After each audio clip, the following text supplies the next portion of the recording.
This isn't a sales pitch. This is just like seriously truthful. You think these are amongst the best prints you've had done? This is gold. Is it gold? There goes a TV commercial.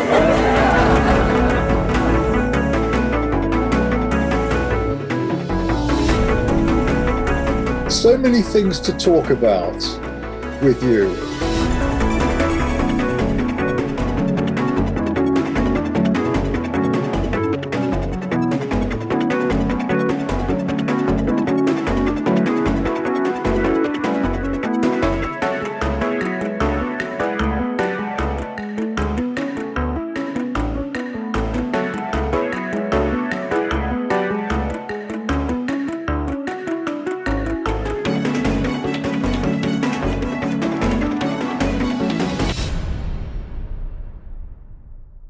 Welcome back to Goldmark TV. We've got a cracking broadcast ahead for you today. Later this afternoon we're going to have a look at some Randy Johnston pots, but for now we're going to take a look at the life and work of Frank Brangwyn. The prints that I've got here in front of me and behind me here in this fantastically tumultuous lithograph really confirm the kind of man that Frank Brangwyn was and the subject of his art. These labouring men, this sort of high vaulting architecture really tells you the sort of man that Frank Brangwyn was. He was a hugely prodigious artist. He produced, by most estimates, upwards of 12,000 works of art during his lifetime. And the real subject of much of that work was the working man of the early 20th century in the environment of cities and rural landscapes.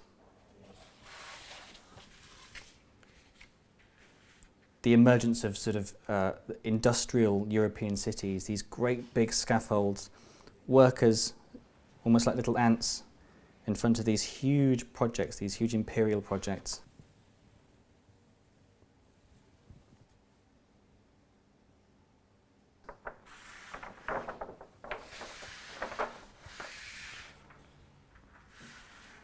And the labourers wrestling in these sort of sweat-caked overalls became emblematic of his art. It sort of also characterises what Brangwyn's approach to art was. Art was for him a vocation. It was a job to be done.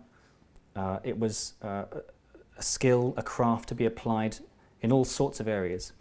Brangwyn worked as a painter, as an etcher, a printmaker, as you can see from these prints here. But he also designed, he made furniture, he was an incredibly important muralist. There is really no aspect of life that went untouched by Brangwyn's art. At the height of his career, he was probably the most popular British artist living. After his death, he's remained almost completely forgotten. The images we're going to go through now I think should confirm for you why he remains so important for people in the art world today.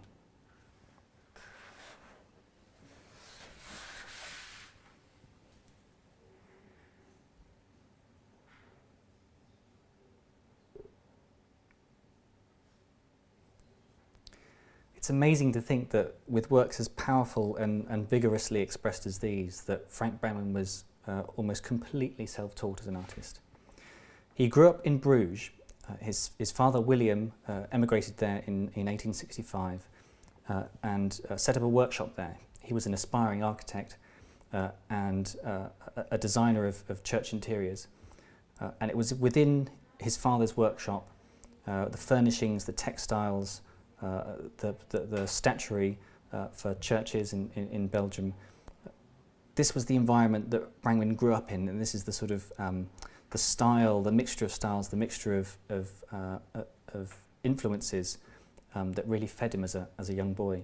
He was encouraged by his father to go out and sketch in the street, and in particular to look at the architecture of churches and the buildings around him, to look at the way that people move within that sort of cityscape, the sort of the high vaults of churches, of Gothic architecture.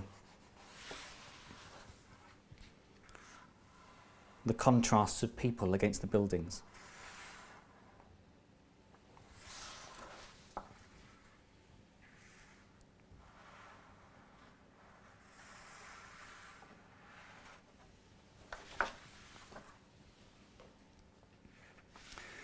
In 1874, Brangwyn moved the family back to England, to Shepherd's Bush in London, which was then a sort of emerging rural area that was undergoing a massive programme of urbanisation.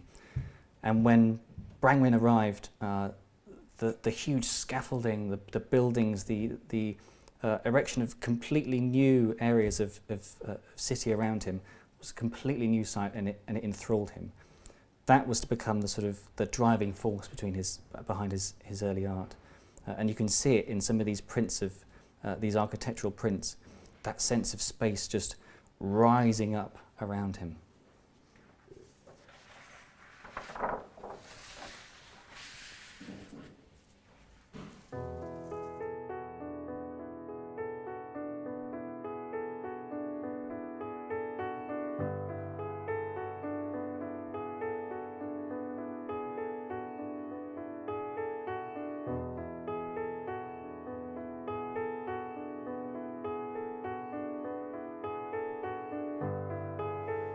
Brangwyn's father instilling that discipline into him, of drawing the world around him, started to pay off.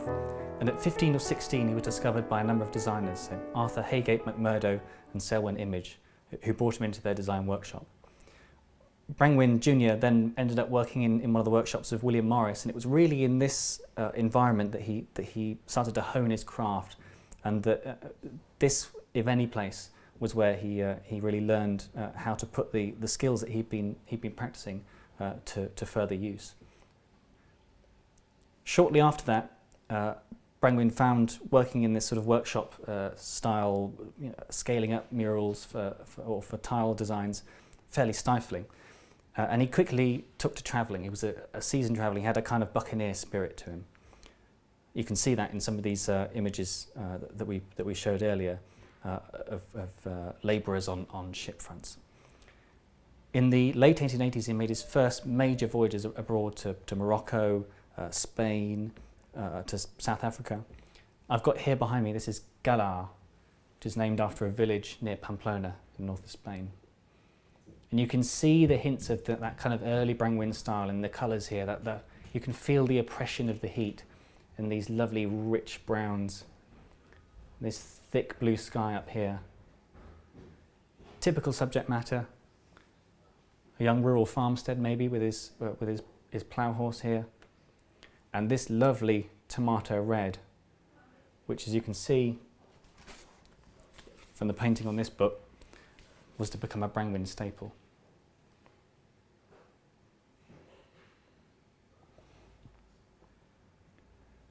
By the turn of the century, Frank Brangwyn's reputation had really lifted.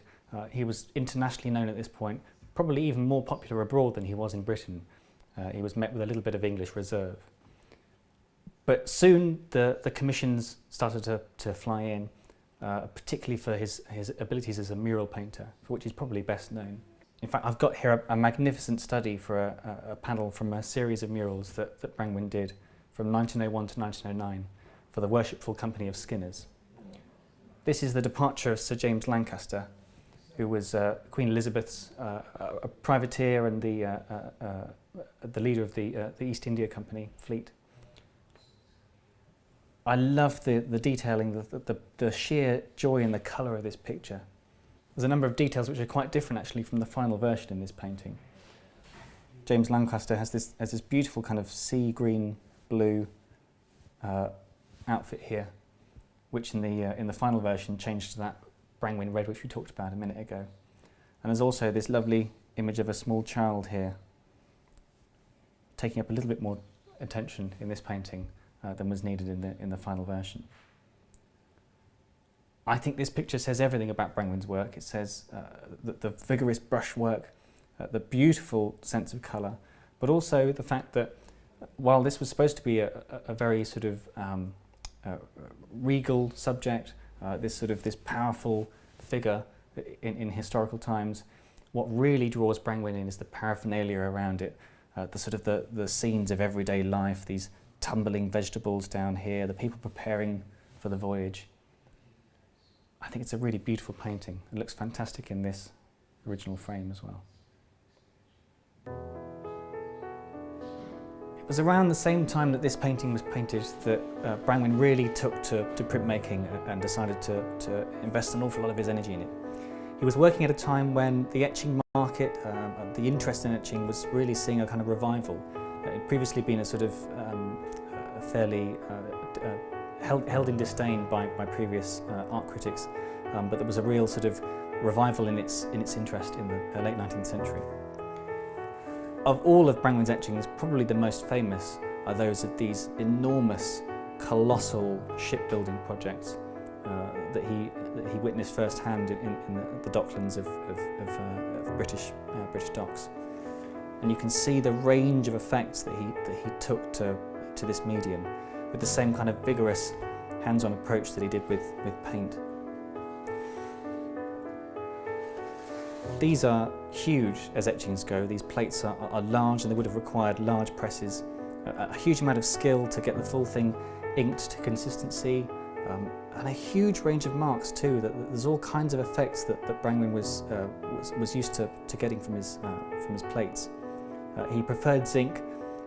The etcher's acid tended to bite more quickly than copper, and he could work at speed in determining the different depths of blacks that he wanted. Some of these lovely different effects that you get up here, stipplings, scratches, bits that are much more hardly bitten than others. This is one of Brangwyn's most famous etchings, and it really shows off his sense of grandeur, of scale, and his love of the grit, the grime of the ship workers, the dock workers, and this whole environment.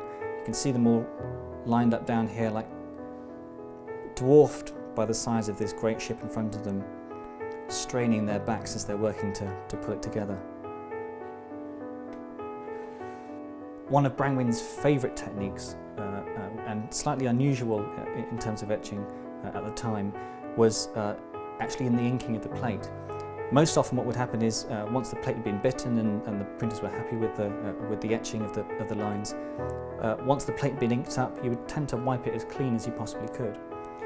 Brangwyn instead liked to keep areas with a little bit of ink, so you get these sort of amazing shadows and shades across the print, which are quite different in tone and feel to the actual etched marks.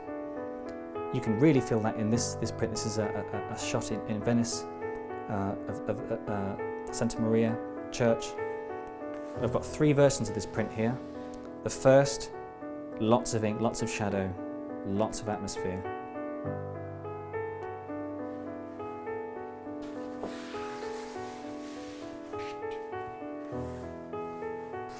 The second, a little muddier, a little cleaner in other areas.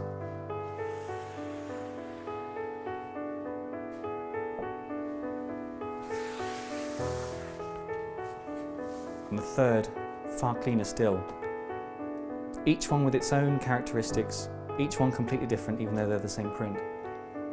I think that's really typical of Brangwyn's approach to printmaking, of treating it as a vital medium in its own right. The arrival of the First World War gave Brangwyn an opportunity to put his printmaking skills to a particular use. Contrary to popular belief, he was never actually an official war artist, but his images were so powerful, so unswerving, that they were often rejected by authorities, but taken up by the public. And his wartime prints became some of his most popular images. You can see in these some of these smaller designs, this cartoon over here, and that, a scene, if any, for today's coronavirus climate with those gas masks. In fact, it's reported that reputedly Brangwyn's designs were so popular, so effective in raising spirits, in getting people to enlist, that the Kaiser himself put a bounty on his head. But most impressive of all of Brangwyn's wartime work were the huge lithographic posters that he produced for appeals for the United States and for here at home. These are colossal prints, extraordinarily difficult to print, and they're a real testament to Brangwyn's ability to work at small but also at huge scale, something that's not really been seen in many British artists over the last 100 years. Brangwyn was a deeply religious man. Religious themes run through his work, and particularly in the latter years of his life, as he became more infirm, he suffered from rheumatism and a number of other ailments. Religious imagery and religious projects came to the fore. Though a Catholic, he was a deeply private man as well. He very rarely went to church and instead preferred the visitations of priests to a private alcove that he had in his house in Ditchling in Sussex, where he lived for the last 30 or so years of his life. We've got something really extraordinary to show you for this last portion of our Frank Brangwyn profile. These are tracings and lithographic plates used for the Stations of the Cross series that Brangwyn produced in 1934 to 1935. This was probably one of his most important religious works, but it wasn't the first time that he tackled the way of the cross, the Passion of Christ. Indeed, he worked at it in etching before. We've got a wonderful view of Christ fallen here with the cross, with a similar effect that we'll see in these prints and these tracings above. This beautiful fronted cross here that divides the picture plane, and this crowd on the path to Golgotha in modern contemporary dress. He'd also, in the years immediately before these lithographic prints, made a series of woodcuts with William de Belroche, who was one of Brangwyn's most prominent promoters in the last years of his last decades of his life.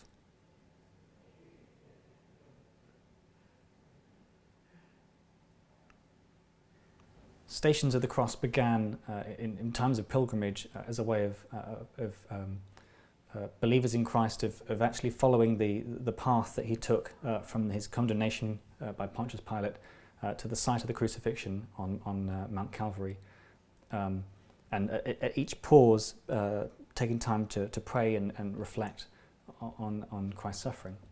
In later years, with the realization that there were people who couldn't necessarily make that journey, lots of European churches started to have their own stations set up around their premises, and even to bring in images within the churches themselves, which is where we get this tradition of the 14 stations, the 14 images of Christ's last Passion.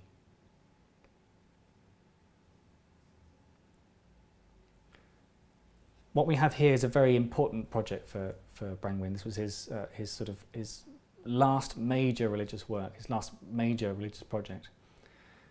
We've got original tracings here on paper. These would have been done with a red chalk on the back of the paper, so that the tracing of the image would then would come up on the plate itself.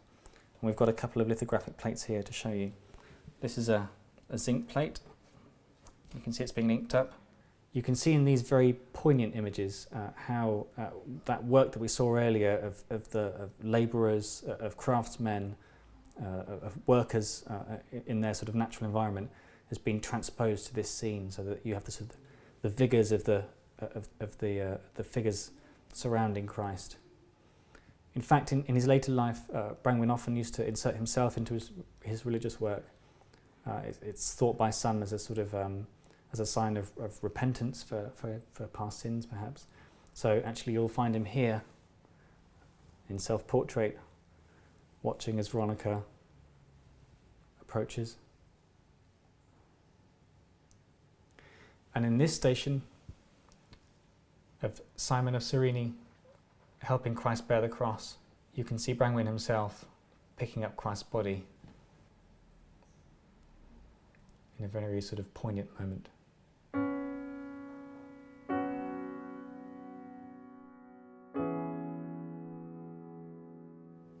So here we've got another of the plates and this corresponding tracing over here.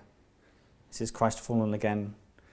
You can see again that lovely design of the cross that intersects, that divides the whole scene around him.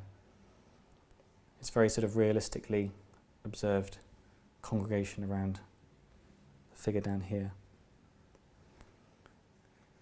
There were 2 sets that were printed from these plates on wood, which then went to 2 places, to a Benedictine chapel in Belgium, in Bruges, and another to Campion Hall in Oxford. And in fact, this suite was to set in motion one of the most important points in Brangwyn's life, and that was that an exhibition was organised by de Belleroche, Frank Brangwyn's promoter, to take place in that Benedictine chapel in Bruges. Unfortunately, the space of the church itself wouldn't allow for a full exposition, but instead, as a result of that planning, they decided to inaugurate the Brangwyn Museum, which is in Bruges. Brangwyn donated a huge number of works for the collection. So really this was marked a very significant point of recognition in Brangwyn's life.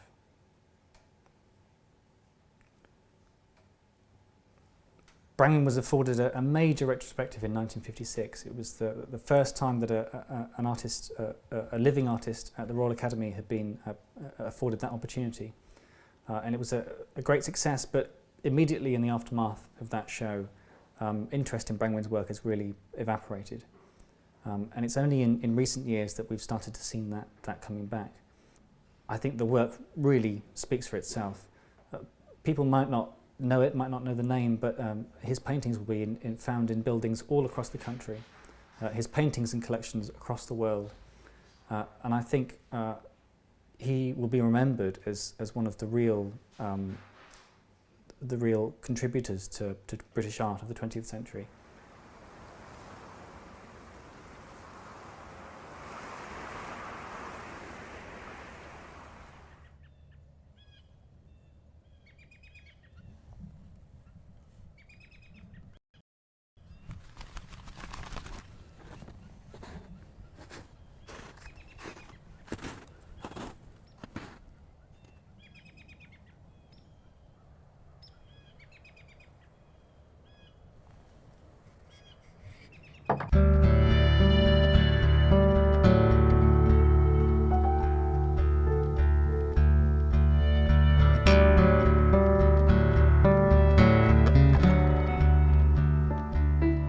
Of all the art forms, ceramics is probably unusual in being half and half science and artistic expression.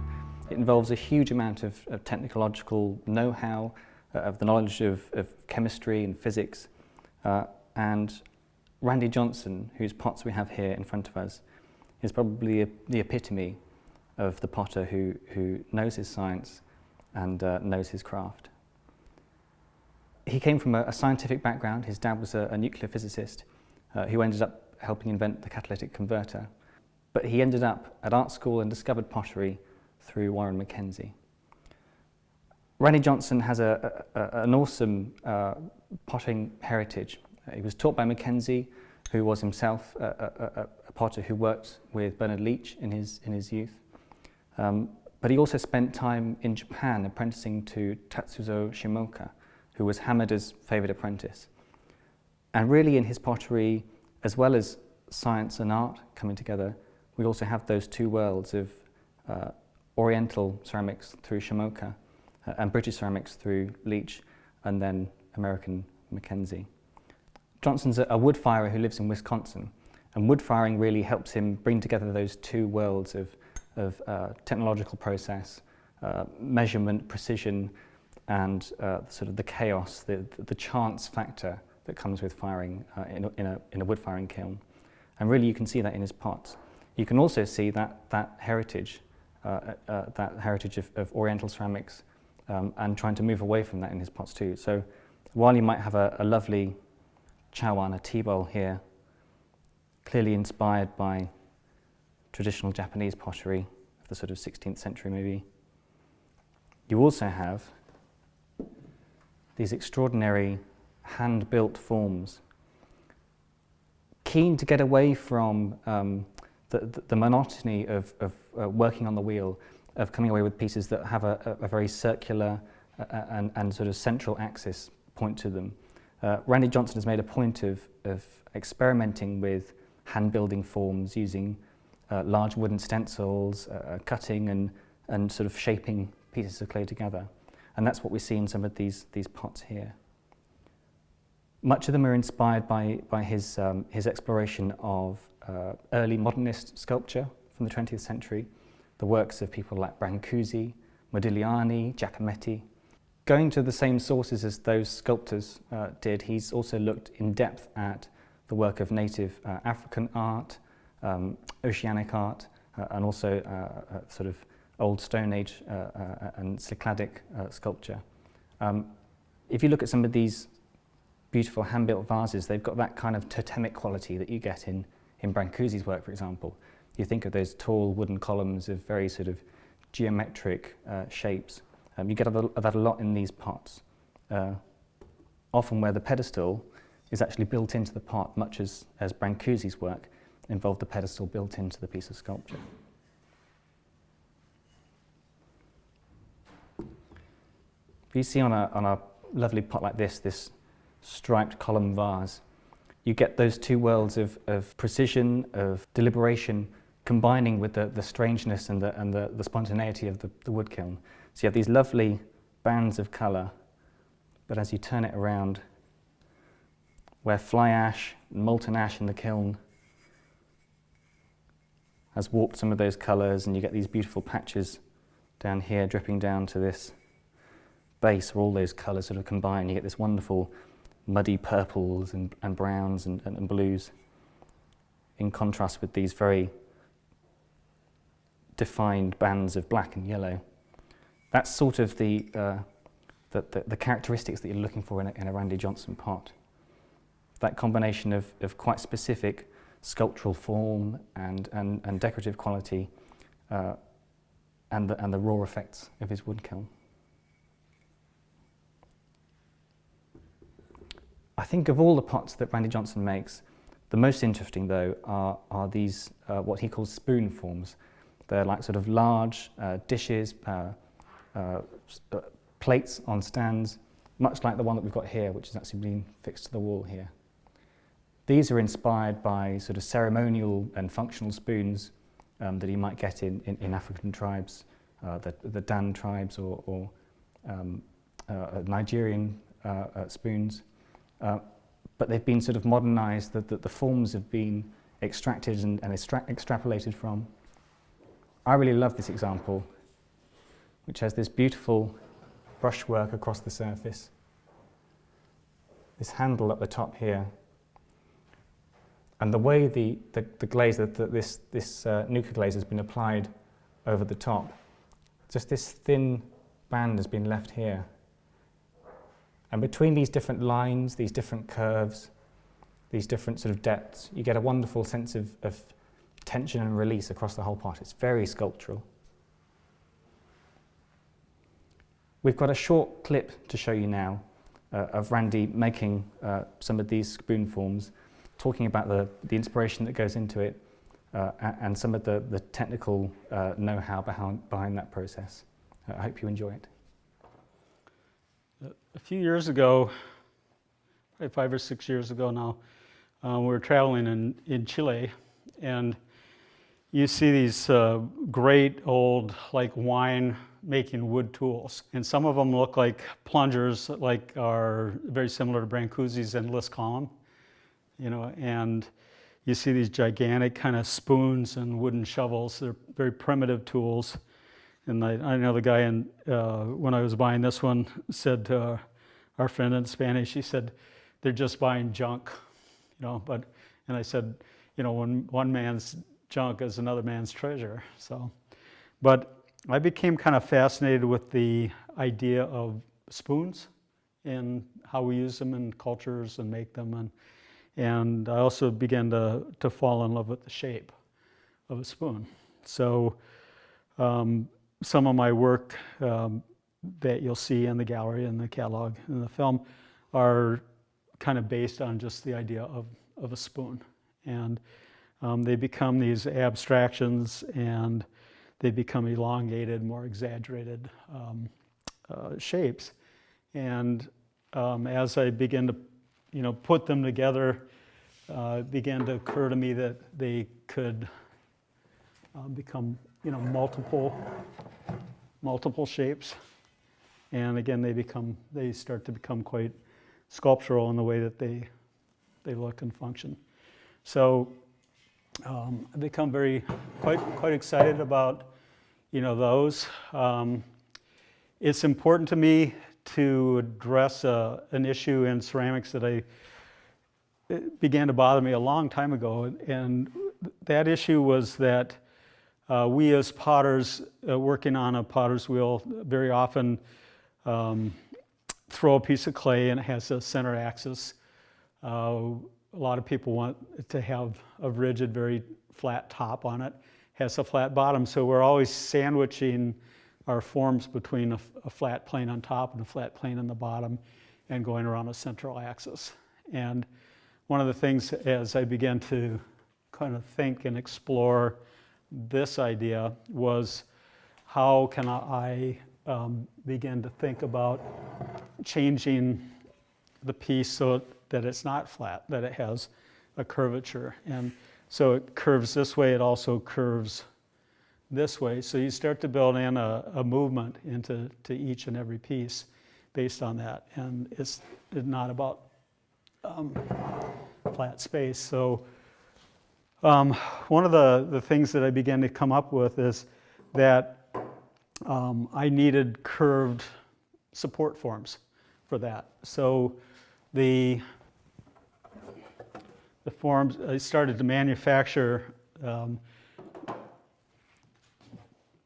plywood, masonite forms that are curved in space, and think about this curve as a way of supporting the piece as I go through the making process. And they typically have to have a male-female component to them. So this piece has from this, there's a scrap piece that I turn into the female component, this being the male component to it. And then I can begin to make forms by the drape mold method that I just demonstrated with the spout and handle, it's complete with spider web. And as I put those together, again, this is not the one that goes on this particular form, but that will lay over that, and then I can construct and build the three-dimensional curve form out of that component. I was also intrigued by multiple spoon forms, and one of the things that I came up with as I lay the sheet of clay on top of this is how to support the middle structure so that I have a double form. And they become, maybe obsessive, but so stretching a piece of rope over this line and then draping the clay in there allows the clay to begin to articulate in a couple different dimensions. So that form is derived out of this piece. So as I begin to drape the clay onto this form in a similar fashion, the way that I was doing the handle and spout, the rope is the component piece that stretches across the middle. And as I set up the rope, I don't want it perfectly straight. I want it to have a certain curvature and attention to it. I've mentioned a couple times I'm a sailor, and I like sail shapes. I like the wing shape of a sail. And I think about that and the curvature of the pieces a lot as I'm forming pieces. And as I set up the initial drawings for the piece, I'm not only thinking, I'm back to my little goofy tool here, but this is the way the curvature of that piece is set up. And then as I work through the drawings, I'm also working the curvature of the form this way. So even though these have square ends, they're tapering, but the proportions and the taper is set up based on that. These are all my secrets. I'm gonna have to kill you guys before you leave. As well as taking inspiration from that world of sculptural exploration from the early 20th century, Randy Johnston has also made use of the different textures that you might get in the sculptural world and try to find them in the glazes and the clay, the effects of the firing on the clay. in his anagama kiln. So if you look at something like this lovely pedestal vase here, this beautiful green colour, almost sort of dark and grey, but then light and minty in these upper surfaces. That's very much like the sort of the patina that you might get on a bronze cast. So trying to sort of capture that sort of that metallic quality in the surface, just in clay and glaze, on a pot like this. I think it's a really lovely effect.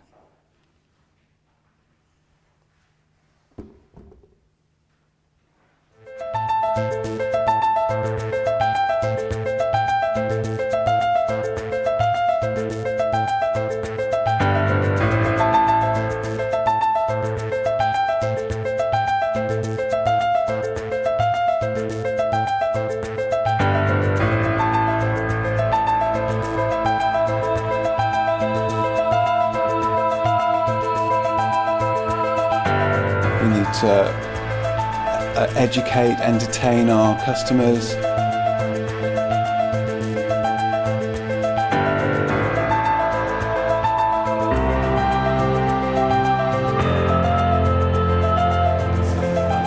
Okay, so now we're going to look at some other of his prints. Thinking very seriously about stopping making pots. There's nothing forced, and I think his jogs are really the epitome of that. Hello, welcome to today's broadcast from the Goldmark Gallery. One of my most regular places to visit up in this part of the world is the Goldmark Gallery.